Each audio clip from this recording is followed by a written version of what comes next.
Сайн бацгаана уу? Налагчуудтай хайртугай мэдчилгээ хүргэлт үргэлжилж байна. Энэ цаг мөчид нартад мэндэлсэн нандан сайхан өдрөнд тохиож байгаа хайртай аав Кавказтай хэмээн хаяглаж дөрвөн сайхан өрийнхөн зүгээс илгээсэн маш гоё гинтийн бэлгээр төрсөн өдрийн эзнийг баярлуулцгаая. Онцгийн хатуусан найзууд чинь хайртантай ажралыг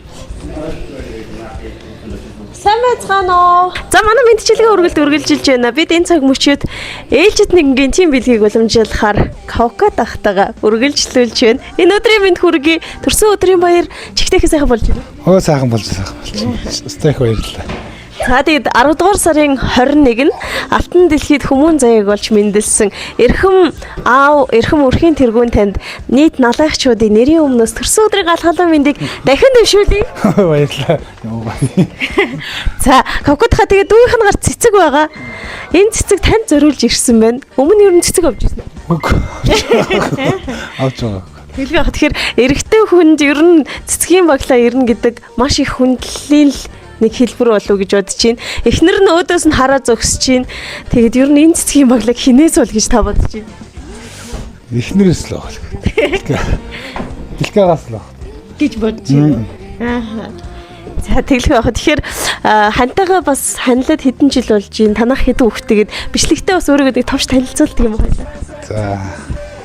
Ханилаад битээр 19 жил болж байна. Хэдэн хүүхэд? 4 хүүхэдтэй. 3 хүүнийг охинтой. За 19 жилийн хайрын эзэн л хачин гой цэцгийн баглаа явуулсан баха өөр юм бол байхгүй гэсэн бодолтой байгаа юм байна тийм үү. Эхлээд мэдчилгээнийх нь үгсийг танд уншиж өгөх ёстой. Ямар ч тач хоёлаа анхааралтай маш сайн сонсъё. Тэр цагт ханин уу аль эсвэл өөр бас нэг крашлдаг бүсгүйгээс нөө гэдэг нь тодорхой болно шүү. Заяа. Аваа Алтан дэлхийд таныхан үр болж төрнө гэдэг ямар их хувь тавилан юм бэ? Олон ч хүмүүс байдаг.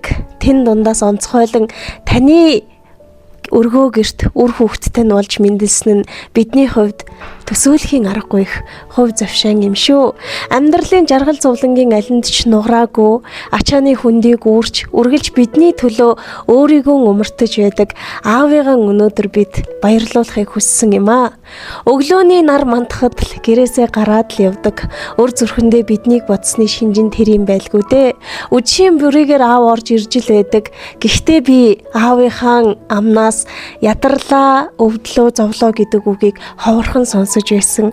Энэ л миний аавын бидний төлөө зориулсан их сэтгэлийнх нь хариу юм болов гэж хувьдаа бодож явдаг юм шүү. Тэр жаахан хүүхдүүд нь одоо эхнээсээ хүүн 18 хүрлээ, охин нь ч бас одоо юмны наан цаантахыг ойлгох болж байна. Таны бидний төлөө хийсэн бүхний хариуг барих тэнхээтэй чадaltaй ч болж байна. Тандаа баярлаж байдаг шүү.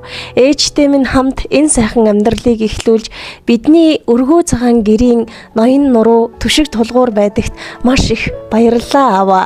Аавынхаа голомтод жаргаж бид дөрөв өсөж байна. Амьдралын сайн сайхан бүхнийг хүртэж та хоёроос өсөж байна. Алив сайхан бүхнийг амттай шимттэйгээд байж болох бүхнийг бидний төлөө зориулдаг ээж та хоёртой чин сэтгэлээсээ талархаж байдаг юм шүү. Амттан шимттэн болгоныг аваад гүөхөд аавал юм чин амттай юмд дургүй үздэй гэж охин нь боддог байсан шүү. Ажлаасаа ядраад ирэхэд нь мөрөн дээр нь гүүрж тоглож гарн дээр нь өргүүлж байхдаа аав хүн л юм чин ятрахгүй гэж их боддог байсан юм шүү. Эвидээ миний муу аав чин эр хүн гэдэг нэрэндээ бардаад аав гэдэг алдар таан бардаад энэ орчлонд их том ачааг нуруун дээр үүрч яваа юм шүү.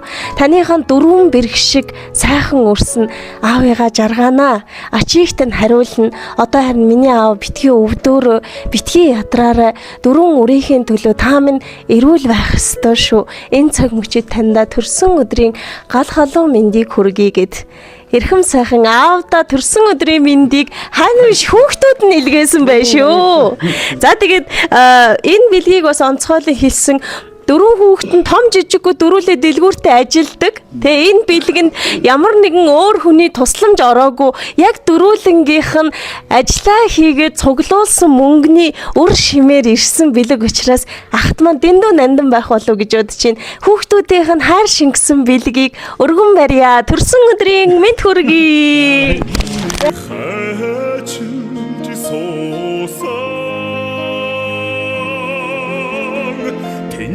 газраа шүтэн дээдсийн удмыг залгасан тэнүүн бурлав тайда мөрбүтэн явдаг аби. Кавкатаха айгу сонин мэдрэмж бас нэг талаараа бас их талархлын мэдрэмж төрж байгаа болов. Анхны цэцгийг бариулчихсан. Тэгээд бас аавда баярлаж явдгаа. Эвидээ энэ дөрөв их л дамжуулахыг хүссэн юм шиг байлээ. Таньдаг юм чинь би очихгүй гэж айгүй хэлсэн. Гэхдээ та очихгүй л өөрөөсөө хэлэх гэхээр уйлчих гад идэг гинэ. Таныг харахаар зүрх сэтгэлдээ хайрлаж байдгийг илэрлэн тэр юм болов гэж бодож чинь өөдөөс хоёр нь хараа зөксөж байгаа. Хоёр нь бас бичлэг үзэх бах. Таныг яг одоо төрж байгаа сэтгэлээсээ хуваалцаасаа гэж хүсэж байна. За хөрөг хүүхдүүдтэй хайртай шүү. Бүгдэнд нь үнэхээр их баярлалаа. Мундаг байна. Миний гүнж угаасаа мундаг л та. Би хүүхдүүдээр бахархаж явдгийг. Хайртай шүү хүүхдүүд. Маш их баярлалаа. Бидний байлаа. Аав гэдэг нэрийг сонсоход л хүн цаанаасаа нэх гоё бахархмаар бардмаар санагддаг шүү дээ. Амьдралын жаргал зүйлэнд энэ дөрвөн хүүхдийн ард та байдаг болохоор өдий дайтай яваа юм шүү. Тэгэхээр та минь эрүүл энх байгаарай. Дөрвөн сайхан өрсөд нь захимаар байна. Үрсэн сайн яваад гавьяа шагнал авбал нэрнийх нь өмнө Кавкадын Маргулаан гэж дуудагддаг. Магадгүй жоохон будирх юм болвол мөн л аавын нэр хамт явдаг учраас аав гэх алдар нэрийг өндөрт өргөж явахыг үр хүүхдэд нь захий. Харин таныг хайртай дөрвөн үрийнхэн аз жаргал дунд умбаж хантайгаа хамт урт наслаж удаан жаргахын эрүүл өргөё. Сайхан баярлаарай. Аавда төсөө өдрийн минь хайртай шүү. Намайг өсгсөн баярлаа. Алладан кейінгі шеберім, жан әке жан жүрегім. Самғасам күш қуат демеуім, сүрінсем тірегім. Қалдырмас аязға ызғарға, алыбым асқар тауым. Жан әке қасымда сіз барда, арайлы әр таңым. Әр қашанда бейік көретін мен басқадан.